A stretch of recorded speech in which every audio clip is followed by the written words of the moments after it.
Mesdames, Messieurs, dames, bonjour, c'est Cad. Je suis très content de vous retrouver encore une fois sur une petite vidéo concernant Star Wars CCG. Donc c'est une vidéo qui fait corps à mon petit dossier justement qui parle de ce jeu de cartes à collectionner de 1995. Alors aujourd'hui, vous l'avez peut-être vu dans le titre, eh bien j'aimerais vous passer en revue très succinctement, hein, cette fois-ci ça va vraiment être une petite vidéo, eh bien quelques cartes précises. Ce sont les cartes de Dark Vador. Alors on le dit à la française, hein, Dark Vador, mais en fait c'est Darth Vader.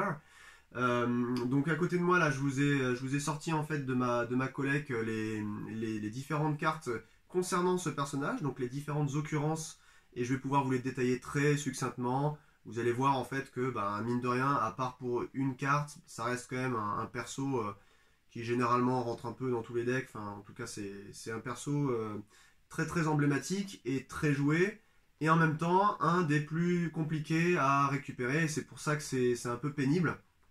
Donc voilà, on parle aujourd'hui de Darth Vader. Alors on va commencer tout simplement, j'ai la petite caméra déportée, par la version du coup Dark Vador première. Donc il s'agit là de la version, de toute façon tous les Vador ont été rares sauf un premium, enfin sauf deux premium finalement. Celle-ci là, je ne sais pas si vous la voyez bien, je vais peut-être l'allonger un petit peu ce truc là, comme ça vous allez peut-être mieux pouvoir appréhender le texte dessus. Voilà. Donc on est sur première édition, c'est une rare 1, donc un impérial unique, avec un de destinée. Bon voilà quoi, hein, ça se... Comme d'habitude, les gros persos, comme je vous dis, hein, souvent c'est un, donc une destinée un petit peu merdeuse, avec l'explicatif, avec donc l'image emblématique quoi de cette carte quoi, clairement. Vous avez ensuite donc Power 6 Ability 6, c'est un Dark Jedi, donc ça n'a pas trop changé, hein. La plupart du temps ça reste du 6-6, sauf pour la version de Death Star 2 normalement. Donc il coûte 6, il a 8 de forfait, et donc lui ce qu'il fait c'est quand il est dans une bataille, alors je vais peut-être mettre mes petits binocles, comme ça je le lirai mieux en plus. Quand il est dans une bataille, il ajoute 1 à chaque bataille destinée, pas à la battle destinée, mais vraiment à chaque, parce que parfois donc, vous pouvez sortir plusieurs battles destinées. Là, il ajoute 1 du coup à chaque battle destinée. Il ajoute 3 de power à n'importe quel vaisseau qu'il pilote. C'est vrai aussi pour les combats de véhicules, hein, depuis New Hope ou Hoth, je sais plus, depuis Hoth. Il ajoute 4 de power et 3 de manœuvre quand il pilote le Vador's Custom TIE, évidemment, quoi, c'est son vaisseau. Et il est immunisé à l'attrition plus petite que 5, on l'avait vu lors de la vidéo, justement la vidéo règle que j'ai faite précédemment, concernant le jeu, quoi, tout simplement. Donc voilà, une carte vraiment emblématique, vraiment mythique, Decipher 95, quoi, Lucasfilm, magnifique. Là, je crois qu'il n'y a rien à dire, là c'est vraiment je pense que ça doit être la carte que tout le monde cherche à ouvrir quand il ouvre un booster de première, que ce soit même en bord blanc, hein, c'est vraiment le perso de dingue. Voilà. Donc, on va passer à la carte suivante, qui est en fait la carte Vador. Et ben voilà, j'ai fait une connerie. Je savais qu'elle allait un petit peu peut-être se casser la tronche. La carte Vador que vous pouviez avoir, tac, je la mets ici, dans le premier Introductory 2-player set, hein, la grosse boîte carrée où dedans vous aviez 60 cartes Light, 64 Dark. Il y avait donc 3 Vador comme ça et 3 Luke, donc là on parle de Vador aujourd'hui. Et du coup, voilà, on va dire qu'elle est pas rare, elle est premium, juste vous achetiez la boîte à l'époque et vous aviez toutes les premiums qui vont avec. Donc il y avait 2 ou 3 sites par côté, donc par side. Il y avait 3 Vador, 3 Luke, il y avait, je sais plus exactement, il y avait des Interrupt aussi. Vador's Obsession en 3, et en 3 ou en 4, je sais plus. Et Luke Run, quelque chose comme ça, hein, pour le rebelle. Donc voilà, le Vador, donc toujours pareil, hein. Impérial, unique, Vader, pas Darth Vader, mais Vader, quoi, pour changer le nom de la carte, mais c'est la même personnalité, hein. Un de forfait. Alors c'est une carte, comme vous le voyez, je vous l'avais déjà dit, hein, peut-être une fois, elle est en bord blanc parce qu'elle n'existe qu'en bord blanc, puisque tout ce qui sort de 2-player Introductory 7 première n'a été édité qu'en bord blanc.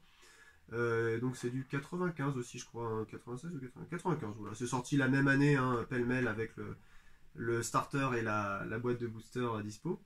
Donc cette fois-ci on est sur un Vader qui a 2 de power de moins, hein, malheureusement. C'est vrai que c'est le Vader le plus nul en fait qui existe, et vous allez voir très vite pourquoi. 4 de power, 6 d'habilité, donc ça va, il tire quand même sa battle destinée tout seul, c'est un Dark Jedi. Ah oui, on l'avait pas dit déjà sur le premier, il est pilote et il est warrior. Celui-ci n'est pas pilote, il n'est que warrior. Alors en plus il vaut plus cher, il vaut pas 6 mais il vaut 7. Il a un forfait moindre que la version rare première, regardez. La version rare première il valait 6 avec un forfait de 8. Et celle-ci elle vaut 7 pardon, avec un forfait de 5. Donc c'est vrai que là en l'occurrence, bon bah c'est en bataille, voilà, quand vous avez une grosse somme de cartes à perdre, que ce soit par l'attrition ou par le battle segment, bah voilà, vous avez un Vador, bon il vaut 5, l'autre il vaut 8, vous savez lequel vous jouez quoi. Et surtout, must deploy on Death Star, donc là il a des grosses restrictions en plus pour être joué. Vraiment c'est un Vador du pauvre si vous voulez celui-ci. Et il doit se déployer sur la Death Star, mais après il peut bouger où il veut. Il ne peut pas être déployé si 2 ou plus personnages uniques de l'adversaire sont sur table en plus. Vous imaginez, vous avez un Chewbacca et un Han, c'est terminé quoi. Il peut plus se déployer en plus. Bon.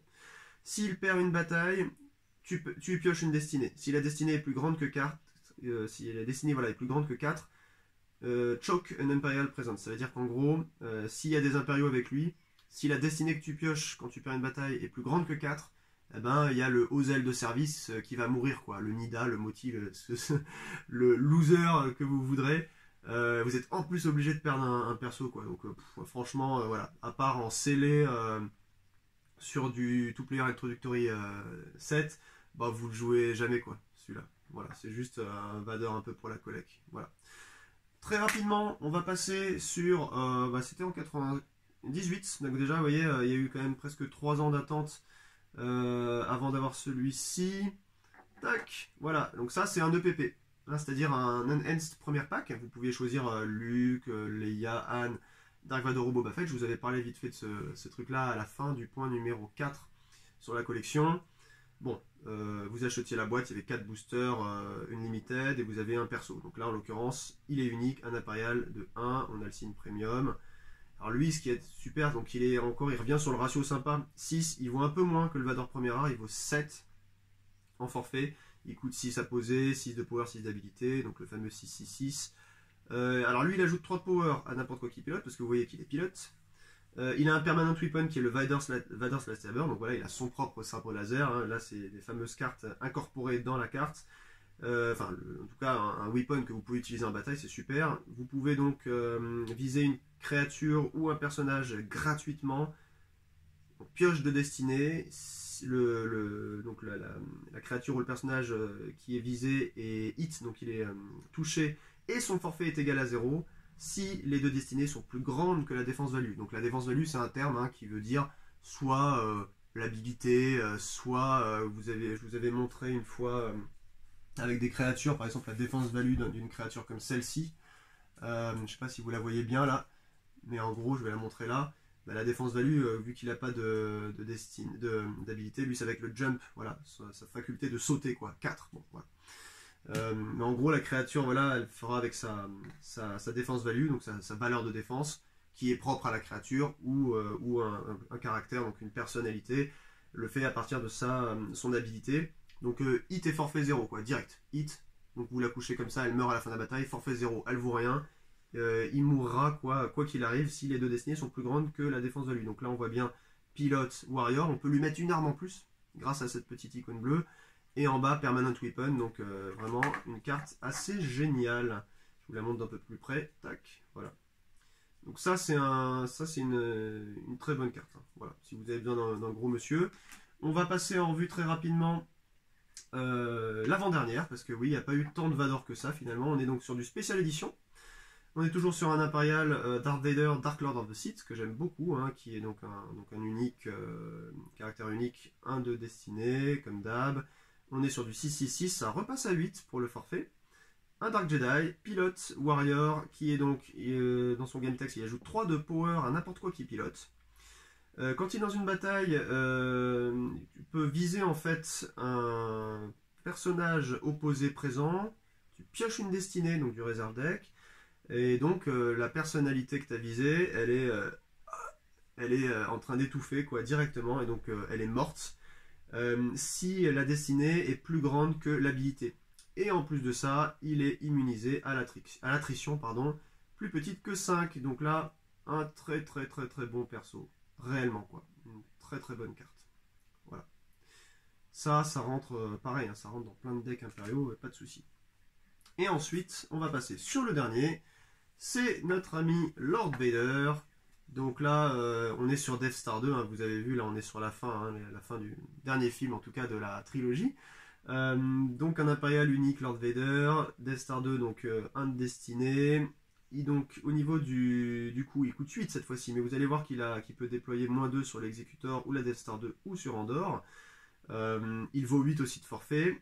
Il est pilote, il est warrior, un Dark Jedi. Il déploie donc -2 sur l'exécuteur de la Death Star 2 ou l'Endor.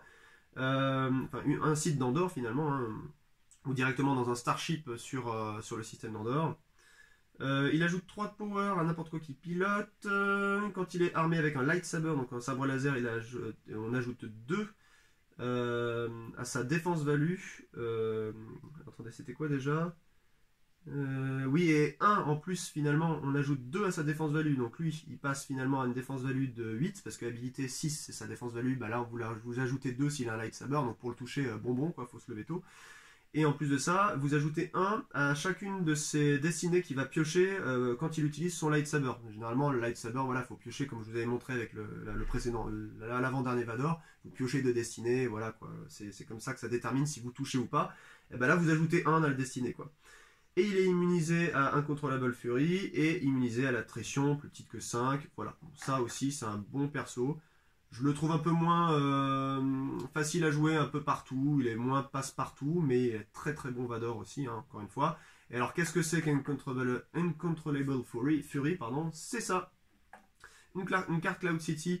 C'est un effet en fait hein, que vous posez finalement, donc il y a une destinée de 2, vous le déployez gratuitement, vous le déployez sur Vador quand vous êtes un rebelle, donc quand vous jouez Lightside vous déployez ça sur Vador.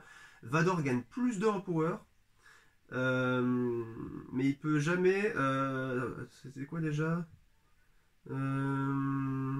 voilà c'est ça, mais il peut jamais ajouter 1 à la Battle Destinée ou permettre Tarkin d'annuler une destinée quand il est avec lui. Parce qu'en fait, la version Tarkin première la première édition, quand il est avec Vador, Tarkin, eh ben, c'est un combo royal, quoi. C'est-à-dire vous annulez une Battle Destinée de l'adverse, quoi. Le rebelle joue, voilà, il a eu 4 de destinée, il ajoute une Battle Destinée, ah bah non, je la veux pas, il y a un gros 6 qui sort, bah je l'annule directement.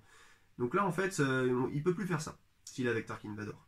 Et il peut pas ajouter plus de 1 aussi sur une Battle Destinée, comme il faisait avec la version la première.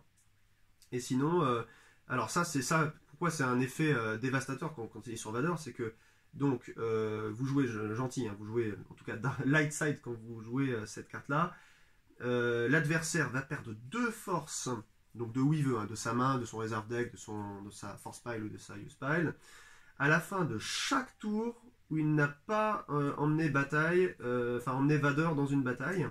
Donc c'est-à-dire il fait une bataille où il y avait Vador dedans finalement. Et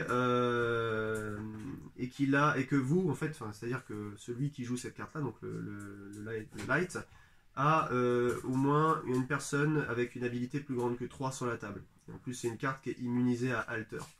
Donc Alter, hein, on y reviendra, mais vous avez donc voilà Alter, ça permet en fait de péter un effet. Donc ça c'est la carte light, mais la carte dark elle est là. Tac, voilà. Alter en dark, en première c'est ça. Cancel one effect. Or you effect by drawing destiny, plus petite que l'habilité de ton perso qui a la plus grande habilité sur table. Ou encore cancel en sense, parce que vous avez les trois pouvoirs un peu magiques de la force. Hein. Vous avez le alter, le sense et le control. Voilà. Alter, sense, control. Je vais les montrer un petit peu par ici.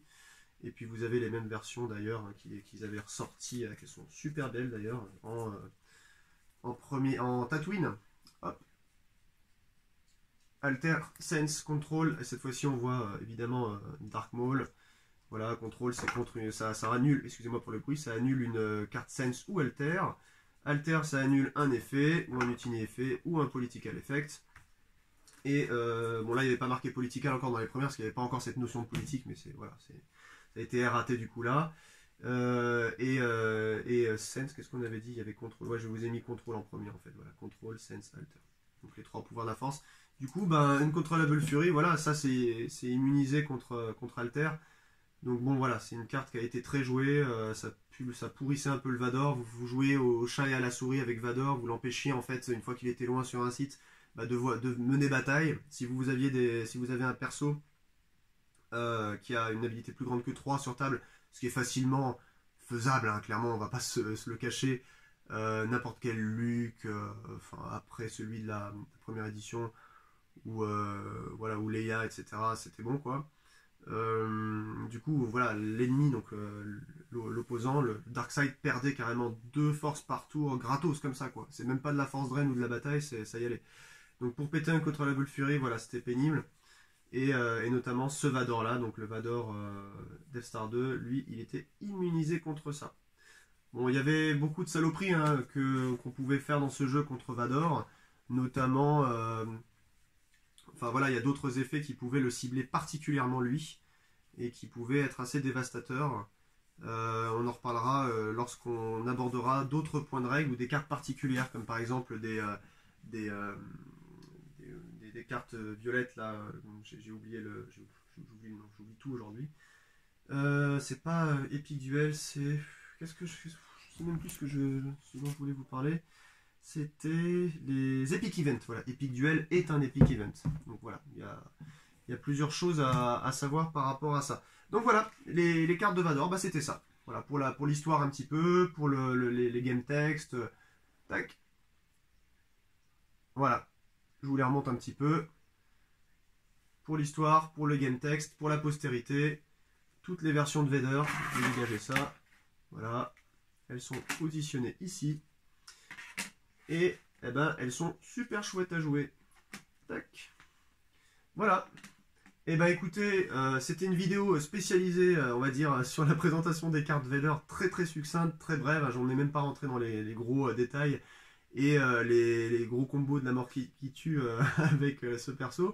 Mais j'étais très content voilà, de vous les présenter. Et puis voilà, si j'ai le temps, je vous ferai parfois de temps à autre d'autres vidéos sur des persos sympas que j'ai aimés, qui peuvent être des persos connus comme ça, mais aussi des persos du Jabba's Palace ou de la Cantina. Enfin voilà, il y a énormément de choses à raconter intéressantes à propos de ce jeu, à tous les égards. En tout cas, merci encore d'avoir suivi cette vidéo si vous êtes venu jusqu'à celle-ci, et je vous dis à la prochaine. Allez, salut!